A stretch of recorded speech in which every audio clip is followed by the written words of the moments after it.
bienvenue sur ma chaîne Try Baby. Donc voilà, moi je me présente, c'est Coco, j'ai 22 ans, je suis là pour vous parler de mon parcours. Et si certaines femmes veulent partager leur parcours, je suis preneuse. Donc s'ils veulent me mettre une petite vidéo de leur petit parcours, je suis preneuse.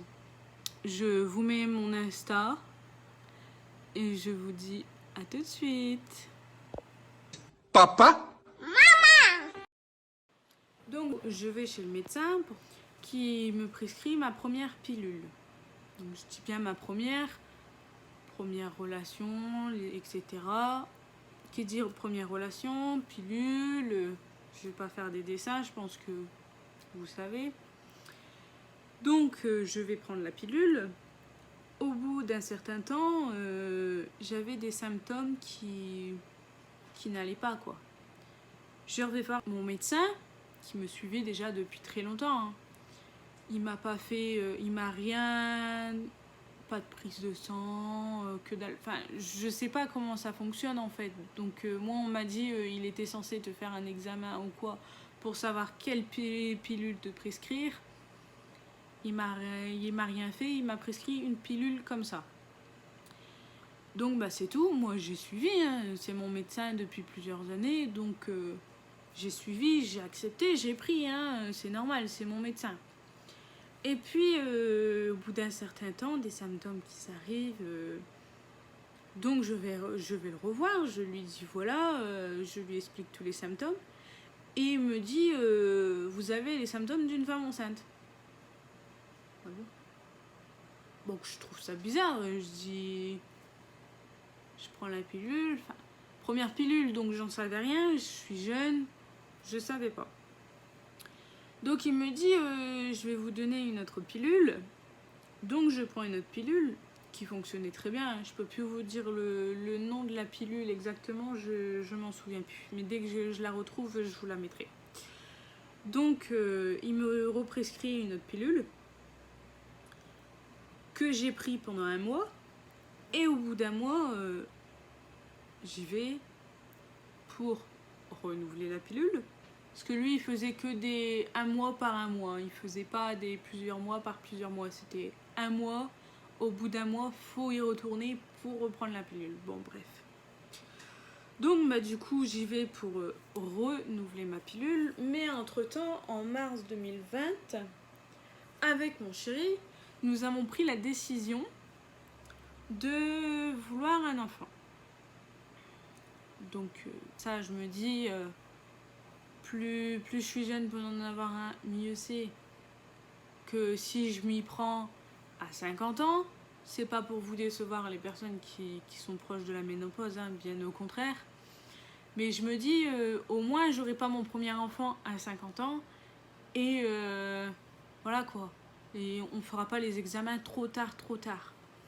Donc bah du coup, je vais à ce rendez-vous. Et je lui dis voilà... avec mon chéri, nous prenons la décision d'avoir notre premier enfant.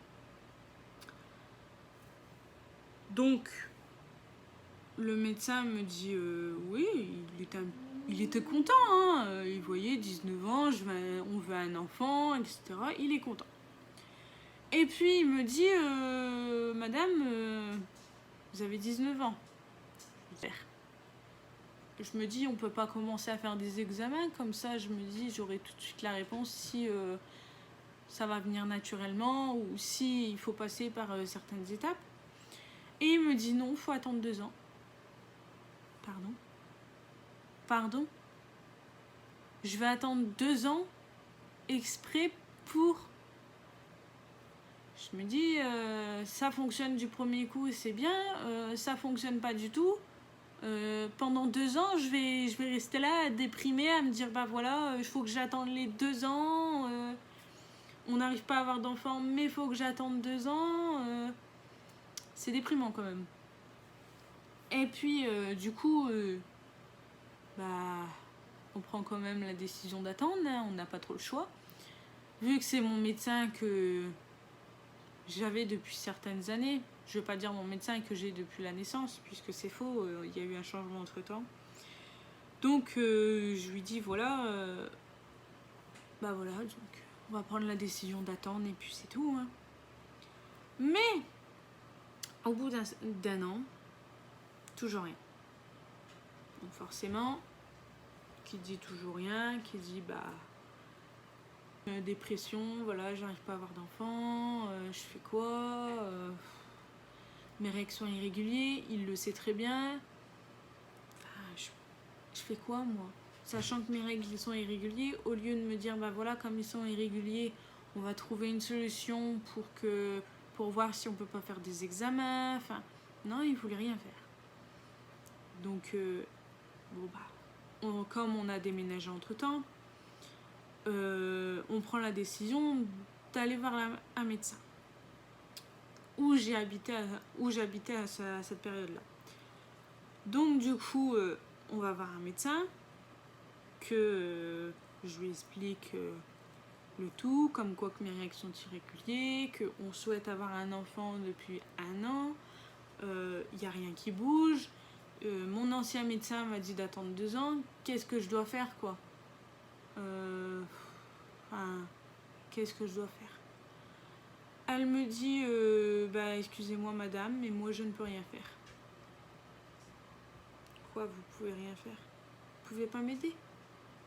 Enfin, je sais pas, prescrire des prises de sang, faire des examens, voir si tout se passe bien, des échos, enfin non, elle ne veut rien faire. Sachant que normalement, on est censé avoir un suivi gynécologique, nous les femmes. Un suivi pour savoir si en bas tout se passe bien, etc. Je sais plus c'est tous les combien, mais on est censé avoir un suivi. Donc bah, quand on commence à avoir des relations, donc ou même avant, je sais plus. Je sais plus, moi j'ai pas pu passer par là, donc bah du coup, ce qui se passe c'est que bah, je le prends comme un échec quoi. Je me dis voilà, personne veut m'aider, enfin veut nous aider, on essaye d'avoir un enfant, on veut pas nous aider. Et déjà de base avec mon chéri, on voulait garder le secret, enfin c'est notre intimité, on voulait garder le secret qu'on voulait un enfant tant que l'enfant n'était pas encore arrivé. Mais mon ancien médecin, le tout premier qui m'a dit vous êtes trop jeune, a eu la brillante idée, vu que c'est le médecin de ma famille, de famille du moins, il a eu la brillante idée, il a eu ma mère en rendez-vous. Il lui a dit alors votre fille elle est enceinte? Ma mère n'a pas su quoi dire. Elle est venue me voir, elle m'a demandé pourquoi le médecin lui disait ça. Il est censé être au secret professionnel. Enfin voilà. Donc passer à autre chose, bref. C'était juste une aparté que je voulais faire pour vous montrer que voilà, tous les médecins sont censés être au secret professionnel, mais il y en a certains qui ne respectent pas, qui vont, s'ils peuvent lâcher une petite bombe, ils vont le faire quoi. Donc la surprise complètement ratée, puisque du coup mes parents étaient au courant qu'on souhaitait avoir un enfant, sachant qu'on ne voulait pas que ça se sache, on voulait que ce soit un secret, enfin c'est notre jardin secret on va dire. Donc eux sont au courant, au bout d'1 an en décès, comme là je dis, enfin c'était même pas au bout d'1 an d'essai, c'est quelques mois après le rendez-vous quoi. Quelques mois après le rendez-vous, il claque ça à ma mère quoi. Alors que nous on voulait faire la surprise à toute notre famille et dire voilà, on a eu du mal mais je suis tombée enceinte et on voulait garder ça pour nous. Bah non. Donc bon bah c'est tout. Enfin on savait pas si on allait avoir du mal, mais voilà, franchement un médecin comme ça, moi c'est pas méchant mais moi je l'ai retiré quoi. J'ai préféré, comme on déménageait en plus, ça m'a arrangé de changer de médecin quoi. Donc bon bah tout va bien, je change de médecin. Donc là elle m'a dit non, vous avez que 19 ans, je ne vous aiderai pas, je ne peux rien faire, on doit attendre les 2 ans.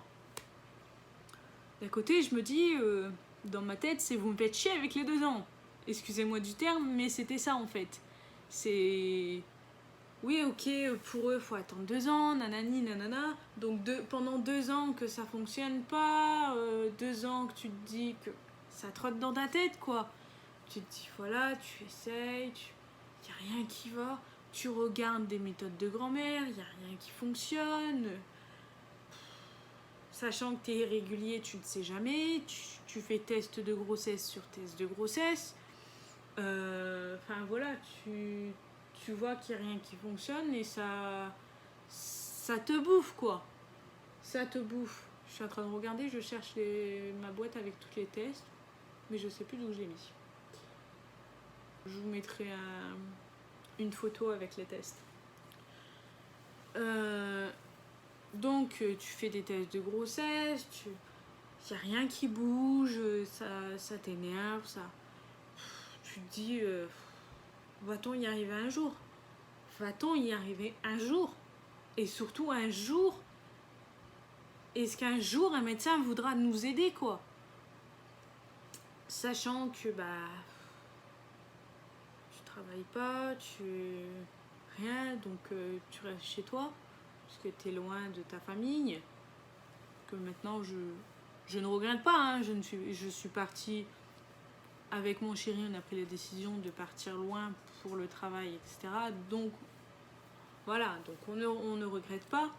Donc, mais moi je me suis dit à cette période-là, voilà, j'arrive pas à tomber enceinte, il n'y a rien qui bouge, je me posais beaucoup de questions. Donc bon c'est tout, voilà quoi. Dépression, du coup, tu te dis ça fonctionne pas. Donc les femmes, oui, comme je disais au début, je suis là pour partager mon expérience. Donc voilà. Après, c'est mon expérience. Après, si vous tombez en dépression à cause de ça, si vous voyez ma vidéo, au moins vous pouvez voir que vous n'êtes pas toute seule, que on vous soutient. Voilà, voilà, moi c'est mon expérience, mais après, si certaines personnes que je comprends, parce que du coup, comme je suis passée par là, est tombée en dépression, personnellement, moi, en gros, on va me dire oui, je t'ai vu, on t'a jamais vu tomber en dépression, nanani, nanana. Alors moi, j'ai une chose à vous dire. C'est facile de cacher. Clairement, c'est facile de cacher. Tu veux plus voir personne, mais tu ne dis rien. Tu laisses les personnes, ils viennent te voir, ça te fait plaisir, tu reçois du monde. Mais d'un côté, tu te dis, voilà, tu veux être tout seul. Tu profites que ton conjoint part travailler pour justement pleurer, craquer, lâcher. Tu profites qu'il n'y a personne qui vient te voir, etc. pour tout lâcher. Enfin, voilà. Mais quand ton conjoint rentre, tu reprends le sourire, voilà. Tu veux rien montrer. Donc c'est facile de rien montrer. Donc qu'on vienne pas nous dire, voilà, vous dites que vous êtes en dépression, nanani, nanana, on vous a jamais vu, on reste tout le temps avec vous, on vous voit pas en dépression. Vous voyez pas ce qui se passe en dehors de nos sorties, quand on voit nos amis et tout ça. Vous voyez pas? Certaines personnes peuvent en parler. Moi, j'ai la chance d'avoir une amie qui me soutient encore à l'heure actuelle, que voilà, donc je partagerai son expérience aussi parce que justement, elle a passé par là. Personnellement, je remercierai jamais assez cette personne et je ne remercierai jamais assez ma belle famille et mon conjoint d'être là chaque jour pour me soutenir, quoi. Enfin, personnellement, c'est très dur quand tu te dis que tu n'arrives pas à avoir un enfant. Les méthodes de grand-mère, il n'y a rien qui marche. Il n'y a rien, mais rien du tout qui fonctionne. Donc forcément, tu te dis... tu t'écroules. Mais quand tu vois que certaines personnes te disent... non, en fait... je vous vois pas en dépression, donc ça a pas l'air de vous faire du mal, que vous n'arrivez pas à tomber enceinte, etc. Mais tu es dans nos vies pour nous voir. Tu es là 24 heures sur 24 avec nous. Non, tu n'es pas là. Donc forcément, tu ne sais pas. Tu vois juste des petits détails de notre vie. Donc tu peux pas savoir.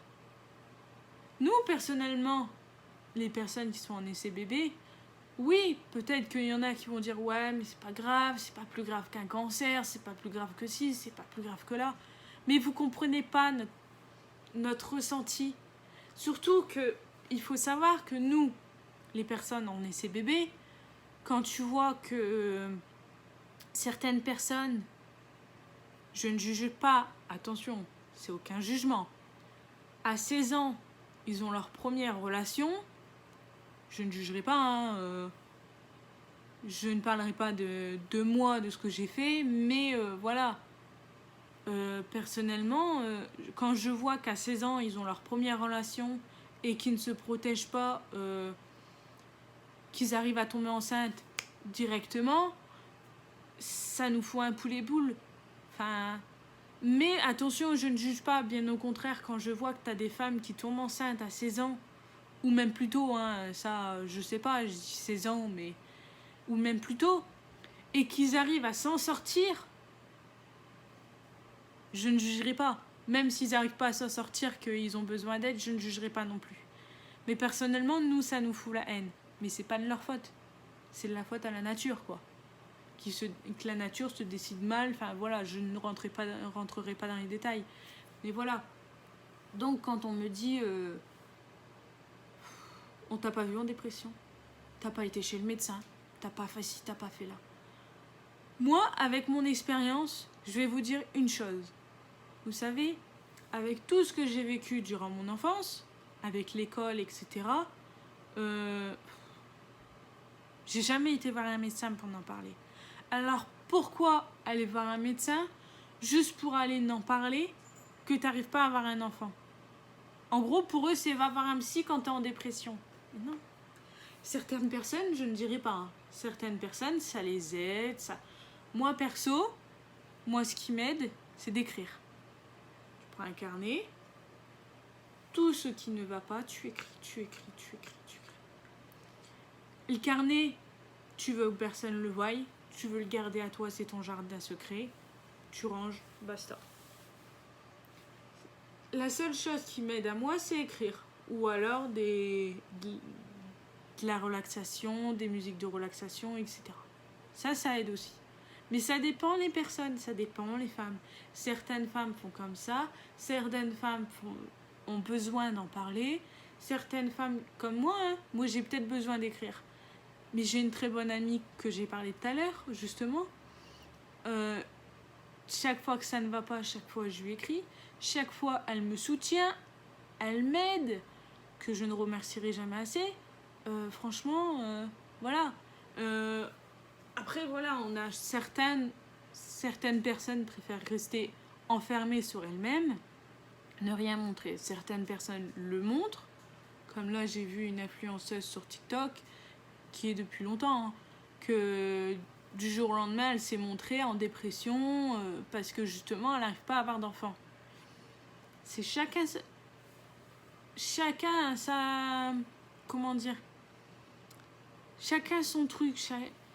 Il y en a, c'est comme ça, il y en a, c'est comme si, c'est chacun son truc. Moi, personnellement, c'est ça. Et ben voilà. Je ne rentrerai pas plus dans les détails. Bon. Je reviens à mon histoire. Donc du coup, je suis passée par la dépression. Donc bah du coup, aucun médecin qui voulait m'aider, nous aider.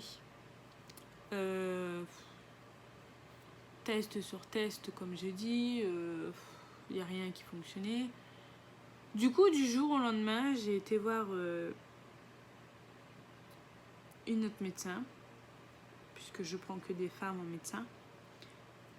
Chacun son truc, il y en a qui préfèrent les femmes, il y en a qui préfèrent les hommes, c'est chacun son truc.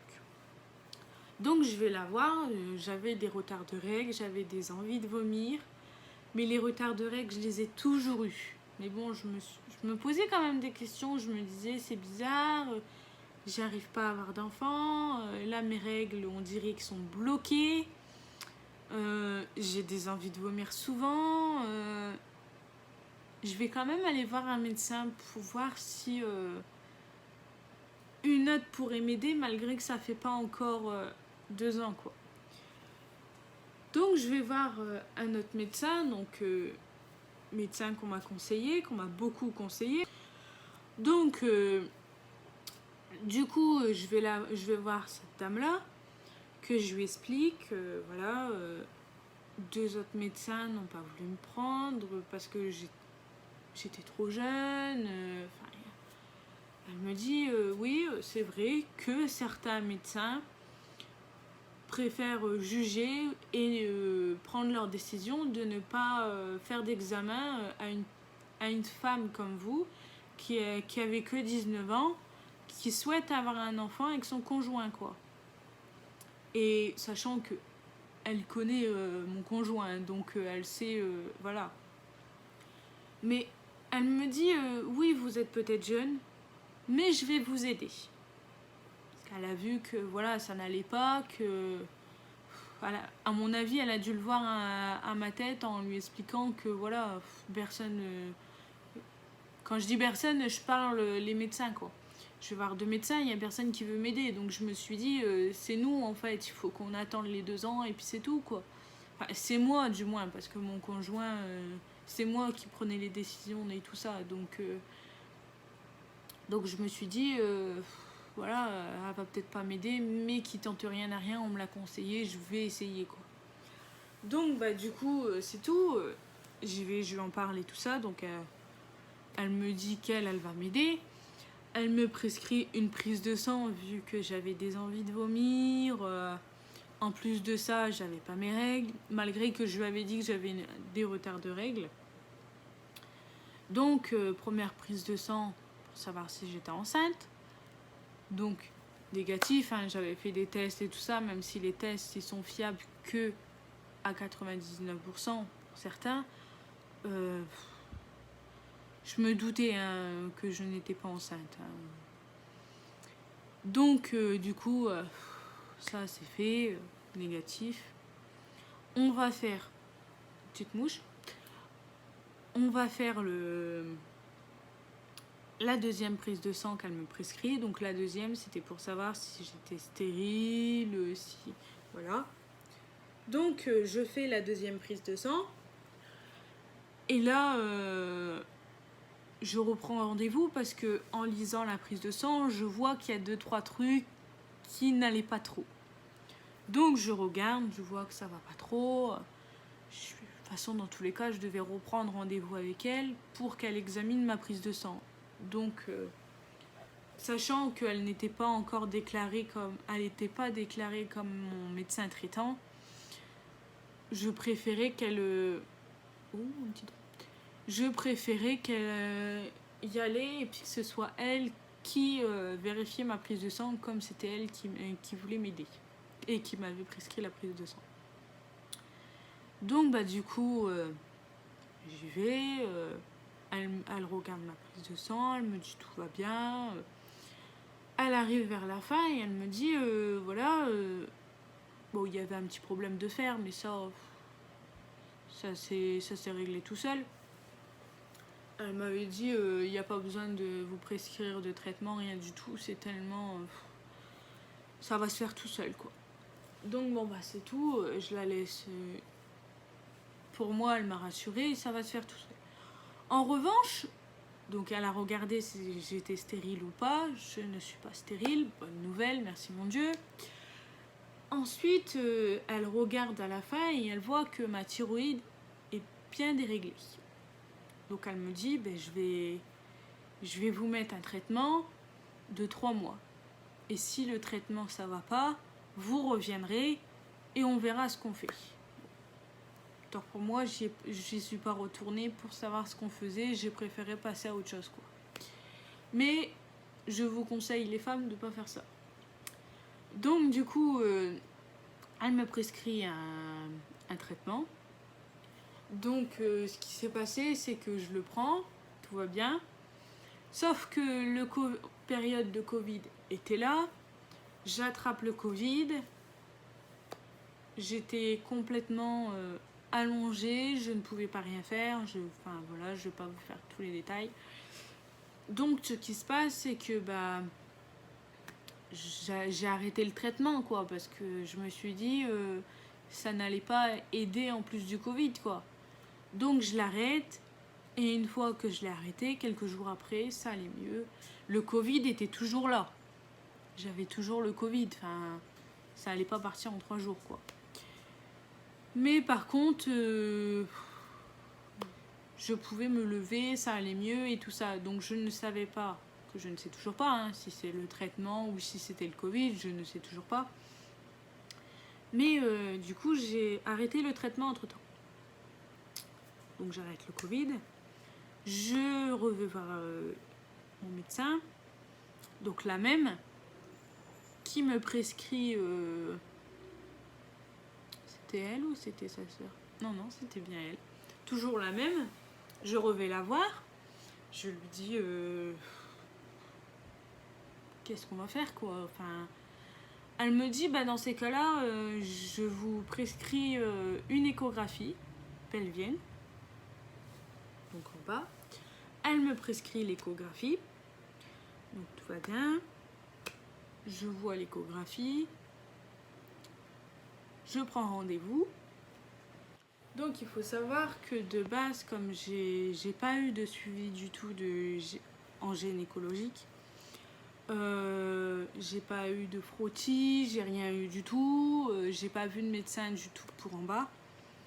Donc faut savoir que de base, je suis pas quelqu'un qui va aller tout le temps dire oh je suis heureuse, je vais là-bas. Donc à mon avis, je suis pas la seule, hein. Mais j'avais très peur. J'avais très peur de y aller. Très peur qu'on m'annonce une mauvaise nouvelle. Très peur que quand je vais là-bas, enfin, plusieurs sentiments de peur qui est arrivé. J'ai eu beaucoup de soutien. J'ai eu ma belle-mère qui était là pour moi. J'ai eu mon chéri. J'ai eu ma pote. J'ai eu beaucoup de soutien. J'ai même eu ma belle-sœur qui m'en a parlé. Donc, j'ai eu énormément de soutien. Donc, voilà. Donc, je me suis dit, allez, on fonce, quoi. On y va. De toute façon, on veut un enfant. Si la nature désire, plusieurs. Hein. Mais je dis, pour le moment, on veut un enfant. Donc, de toute façon, dans tous les cas, j'ai pas le choix de passer par là, quoi. Je me dis, dans tous les cas, mon enfant va sortir par en bas, donc je vais avoir des médecins qui vont examiner en bas souvent. Je vais avoir souvent des échos quand je serai enceinte, donc voilà, quoi. Je me suis dit, faut que je passe le cap, quoi. Faut que je passe le cap de cette peur-là. Donc, faut que je passe au-dessus. Donc, c'est tout. Je passe au-dessus. Je prends rendez-vous. Une dame, c'est bien noté sur le site, hein, sage-femme plus gynéco. Je dis, c'est parfait, justement. C'était en privé, mais je dis, c'est parfait, justement. C'est une femme, elle a un cabinet privé, moins difficile à chercher que dans un hôpital. Bon, c'est tout, je prends rendez-vous. J'ai eu rendez-vous un mois après. Non. Oui, un mois après. J'ai eu mon rendez-vous, je vais à mon rendez-vous. Sur ce qui est marqué sur le site de l'adresse, j'y vais. Je me dis, mince, on arrive dans une impasse. Oh, je dis, c'est pas possible. Je dis, c'est peut-être au fond de la passe, hein, vu que c'est privé. Je rentre dans l'impasse, j'y vais. Hein. Bon. L'impasse, il n'y a pas de médecin. Je dis, il y a un souci là. Déjà, ça, c'est le premier bémol. J'appelle la gynéco, je lui dis, oui, voilà, je suis madame... parce que je ne donnerai pas mon nom. J'ai pris l'adresse qu'il y a sur votre site, où j'ai pris rendez-vous, justement. J'avais rendez-vous 5 minutes après. Donc je lui dis voilà, j'ai rendez-vous dans 5 minutes avec vous, je trouve pas votre cabinet. Je fais comment?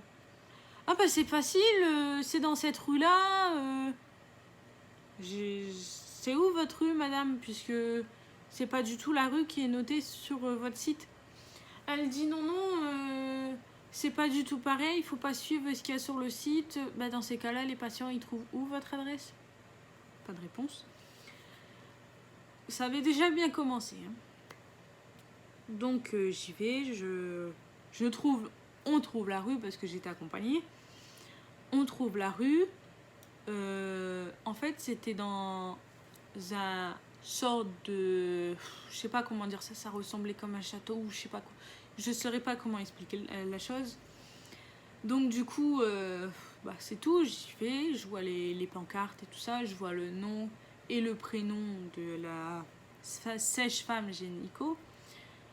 Donc j'y vais, et je m'excuse du retard, je dis bah voilà, j'ai eu du mal à trouver comme vous avez bien vu, voilà quoi. Donc elle me prend, j'avais déjà pris rendez-vous avec elle, mais comme j'ai pas pu venir, j'ai pas pu annuler non plus parce que figurez-vous que quand on prend un rendez-vous, il faut annuler une semaine à l'avance. Si on s'y prend le jour même, tu peux pas annuler le rendez-vous le jour même si tu t'y prends au matin de bonne heure. Donc c'est génial.